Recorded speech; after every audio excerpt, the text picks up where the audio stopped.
$5 from Joshua. Once we're eliminated from playoff contention, wouldn't it be wise to protect our star players from injury next year, like Dak and CD and Quinn, and so we have in young players? So, good question, and kind of a multi-part answer here.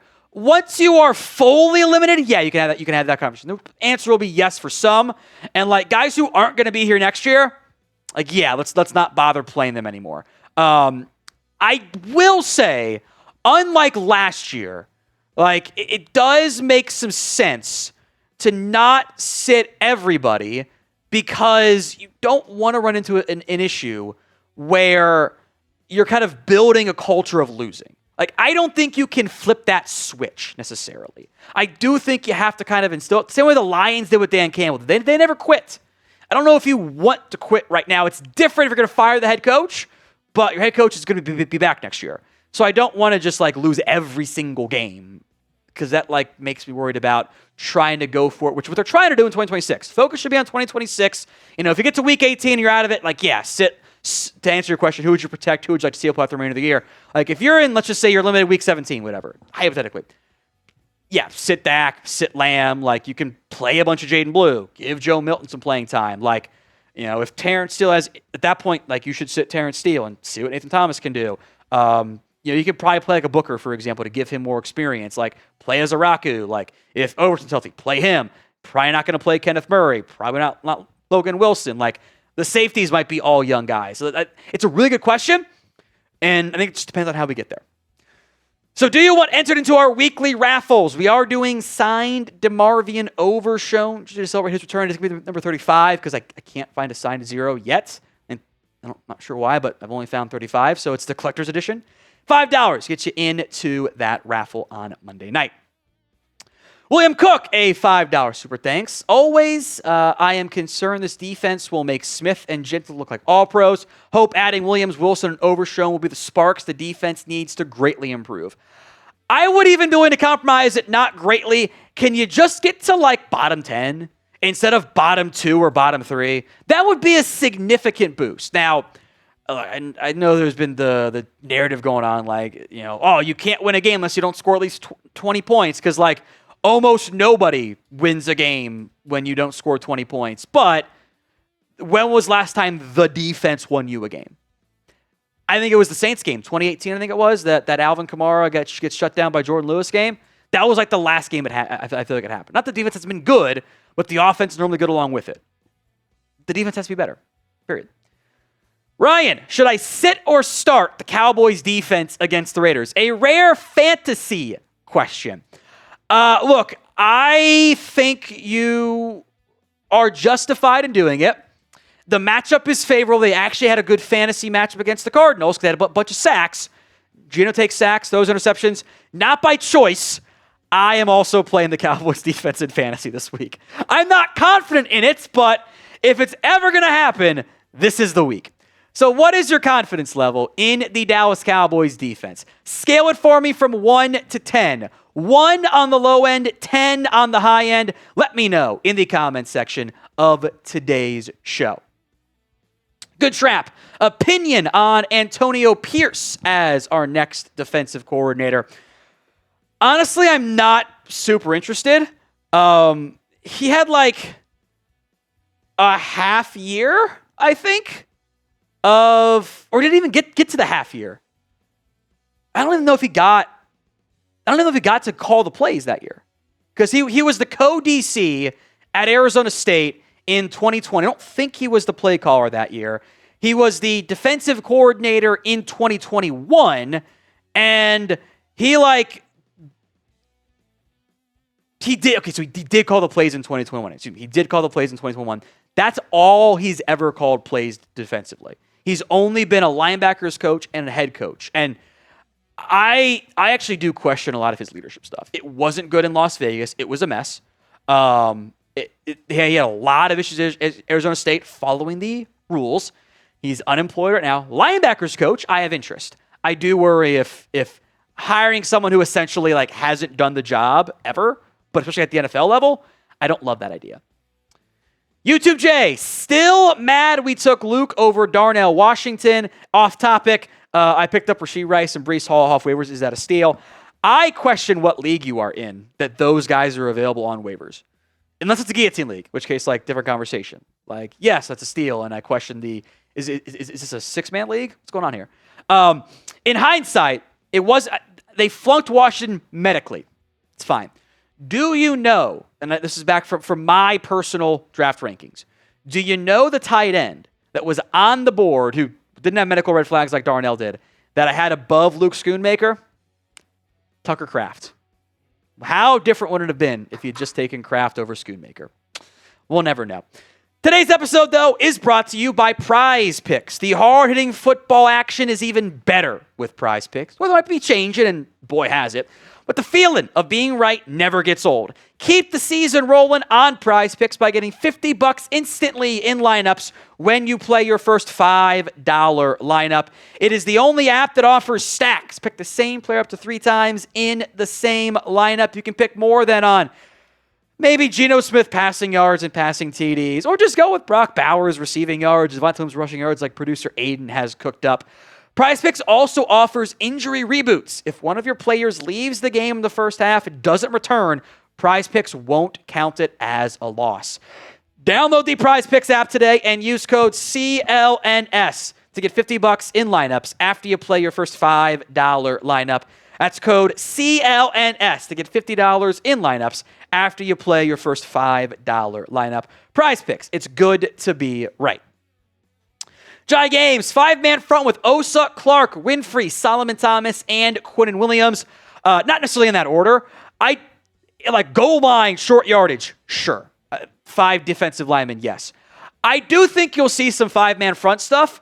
I think it'll look more like this with the DT positioning up for debate. Osa will be on the outside more as like a 5-tech defensive end. Think the Cam Hayward style, where like he's a DT, but he's lined up like over the tackle guard more or less.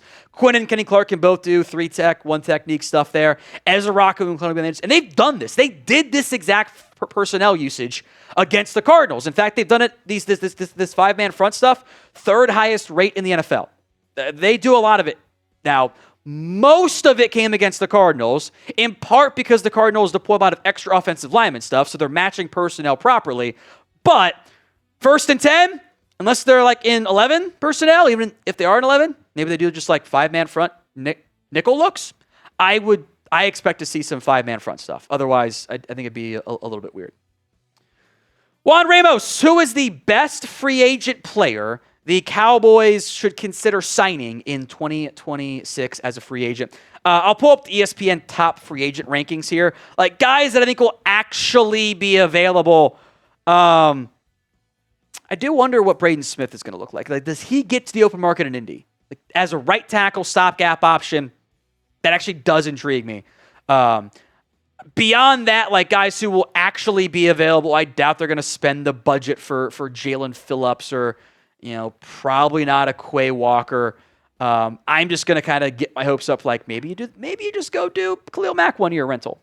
Maybe you do that. Or maybe you just go with Quincy Williams and pair him up with his brother and he takes the 1-year, $5 million deal. I don't think that would be terribly surprising. I doubt Devin Lloyd is in the self-imposed price range for the Cowboys, but like those are some names to consider.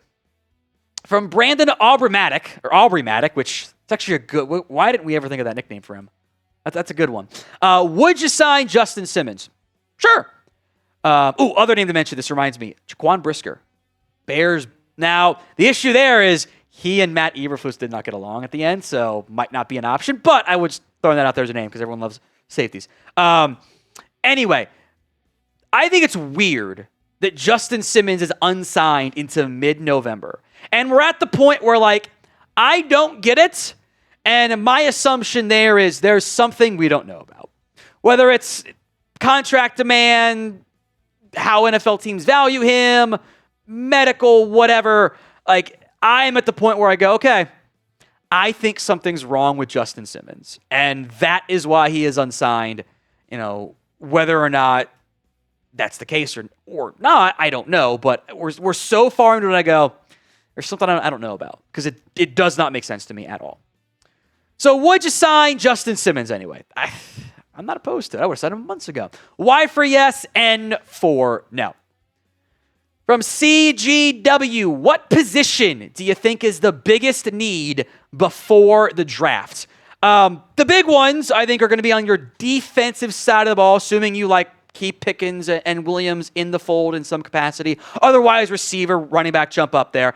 Tackle might be a need. We'll see how that one plays out. The big ones for me are, not in this order, maybe linebacker. Let's see how Wilson Overshown fare, but you're probably going to need at least one more. Wouldn't mind a veteran. Corner could be in the cards. Let's see how your young guys play out there. Safety's probably going to be, at minimum, Donovan Wilson probably won't be back, but you guys know how the Cowboys feel about safeties. I think edge is probably going to be your biggest need, actually. The players who are under contract for next season at the defensive end spot. Now, this will change. You can keep guys, bring them back. The list of players who are under contract next year are as follows. Donovan Ezeraku, James Houston. That's it. Dante Fowler's a free agent. Clowney's a free agent. Sam Williams is a free agent. Now, practice squad-wise, you can do Isaiah Land futures deal. You need multiple defensive ends going into the offseason. So when we do our needs list, edge will be extremely high. Not only depth, because they're all free agents, I think you need a dude. One more dude, which you might be able to get in round one, but we'll see. If you guys want more daily doses of the Dallas Cowboys, hit that sub button. Multiple videos each and every single day right here on the channel. Hit that sub button so you don't miss out. YouTube J. Boy, it's a tough one. Let me make sure I get him in the raffle entry tier too. Rank the 2026 draft class by position, knowing it's not even done yet. Not very far into it, obviously. Spots that stand out. Linebacker looks really good this year. I do think there is good safety depth. I think edge offers quite a bit of promise. I think receiver looks pretty good. The not top-tier tackle options have some value. I don't love the defensive tackle class early, but there are some good run-stopping defensive tackles actually kind of stand out to me. Corner looks okay. Running backs kind of thin, especially beyond the Notre Dame kids, both Love and Price. I don't love the quarterback class. I think a lot of them are going to go back to school. In general, it's kind of thin. And in part because if you just want to use, Dane's list, which I think is a great way to do it this time of the year, the highest rated senior is David Bailey, who I like, out of Texas Tech at 14. Then it becomes Mansour Delane, who I love. Dallas probably won't at 19. And then Sonny Styles at 26. Of the top 30 players for Dane, there are 3 seniors. That's kind of rare. Normally there's more. So you need a lot of guys to go pro, or else this class might not be that good. From Tomb Raiders, are you worried about losing Klayton Adams and is Brian Daboll an option on our staff? I don't see where Brian Daboll would kind of enter the conversation. He's not going to call the plays with Brian Schottenheimer here. That kind of defeats the whole purpose of it. He's been tight ends coach, quarterback coach in the past. You're kind of covered at those spots, frankly. I also think he might look for a more high-profile job. I also just he's a little bit toxic. You can go back and read some of those pieces, but he did not get along with members of that coaching staff. That led to the divorce between him and Wink Martindale. He gets angry too much. That's an issue. It's an issue. As for Klayton Adams, I would be pretty surprised. Not because I don't like Adams or anything, but the track record of offensive line coaches who become coordinators who get hired and after not calling the plays, but that history just doesn't really exist. Mike Mularkey, let me pull up his history here. That's something of most recently. Obviously, Bill Callahan did it. Bill Callahan called plays before. Mike Mularkey was a coordinator for a couple years with the Falcons. I believe he was calling the plays back then for the Falcons back in that 2008 campaign. I'll double check that right now and make sure I'm not spreading falsehoods. But the non-play calling OC who isn't a play caller and doesn't have a quarterback background in the case of Brian Callahan. Those guys don't get hired. So I am not worried about it. If it happens, so be it. Also, Mularkey did call the plays.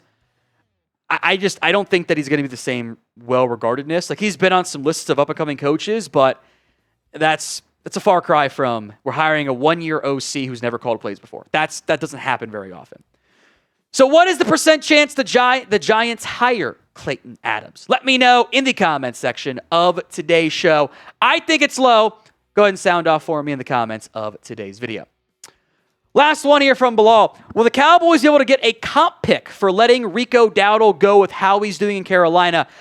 This has been a somewhat recent change as it relates to the comp pick projections. I use over the cap, and they changed it like after I'd actually made the comment, like I think it needs to be updated. As of right now, yes, Cowboys are projected to get a comp pick from Rico Dowdle. If he continues to play the way he has, he's going to hit some incentives. That's going to raise the floor on the money. It'll essentially even out with Javonte Williams. That matters because the current projection would be 2 fifth-round picks. If they don't get the pick for Rico Dowdle, which again, it's on the edge, they got a couple seventh-rounders. It could go either way here. If they don't get the comp pick for Rico, the fifth-round pick gets canceled out. So you do really want Rico to keep playing well in Carolina, keep putting up numbers, so you get 2 fifth-round comp picks. That does matter. We'll see how it plays out. Nothing set in stone. It's going to come down to the wire from a snap count perspective, but I do think the Cowboys are in line to have that happen. So keep an eye on it for sure.